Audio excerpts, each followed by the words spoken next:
Guys, today I'm just going to do a quick run through of Salem, my crested gecko's enclosure. It's a really easy setup, but I'm just kind of really proud of it because I worked really hard on it and I've only had it for a week now. This is a really easy setup to attain if you just got a crested gecko. It's really cost efficient, and I'm also going to show you guys where I got all of the materials that I use, because fake plants from Petco are literally like $20 each. You don't need the Petco, and you don't need the PetSmart and the Pet Supply. You don't need it. It's unnecessary. Just push it out. You don't need it. I got you. Alright, so I'm gonna run through this setup really quickly, and I hope you guys enjoy it. Hey guys, this is Salem's Vivarium, and I'm gonna walk you guys through that. First of all, I got this tank off of the Facebook Market. I'm not really sure where she got it before, but I like it a lot just because it has this little latch right here, and when you hold that down, you can just pull it out, and I like that a lot. The soil I'm using is a loose soil.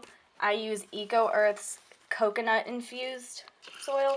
It's really good because it holds humidity really well. It's really loose, and overall it's just a very good substrate. This is her water dish, although I did just get some dirt in that. Originally it suction cupped up there, but it fell, so I just decided to put her water on the ground. When you're picking out a water bowl for your crested gecko, just be sure you don't get one that's too big, because I had one that was about the size of a small dog bowl, kind of like this.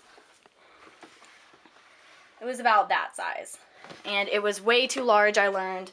This fake plant here, I literally just got that from Hobby Lobby. Most of the decorations I'm going to tell you about, the most beneficial ones, are going to be from Hobby Lobby, Michael's, like craft stores like that, in their floral sections. Like this moss right here, that's also from Hobby Lobby.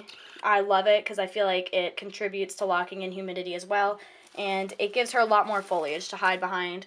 Same thing with these sunflowers. I really like those a lot, and I have them hanging from the screen door, if you can see that. Next, I guess, this moss right here.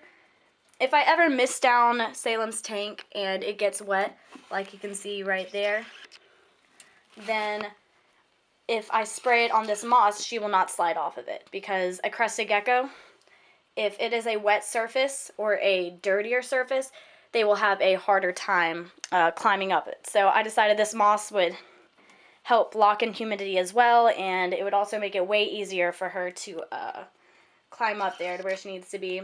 And also, I don't know if you can tell, but it's an adhesive. It's like a peel and stick kind of thing, kind of like a sticker. So I really enjoyed that about it. That was my favorite aspect, because it was really secure also. Like, it doesn't just come off. And what's happening over there was actually my fault because I'm clumsy. This bark, also from Hobby Lobby. I don't have this glued on or anything. It's literally just plain bark, and it came in a pack and everything. So I just kind of put that there because it's really important that your crested gecko has something horizontal to run across. That's really important as well. The giant tree I did get from Petco, only because for what it was very cheap. I believe that was only $12. The tree right there. It has a hole down there where she can hide under, although I don't expect her to, because crested geckos like to be very up high. So she usually goes in that very top corner all the way over there. Another thing I liked about that was the wood.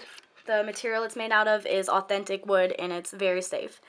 So these vines right here, they have suction cups on them, so they stick.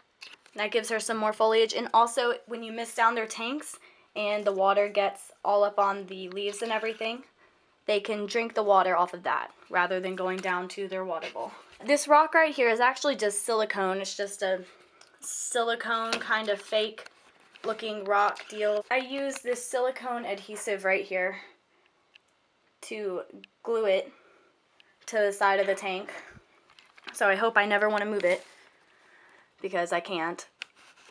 And there's Salem back there chilling by herself. Alright, and this is the light I'm using right now.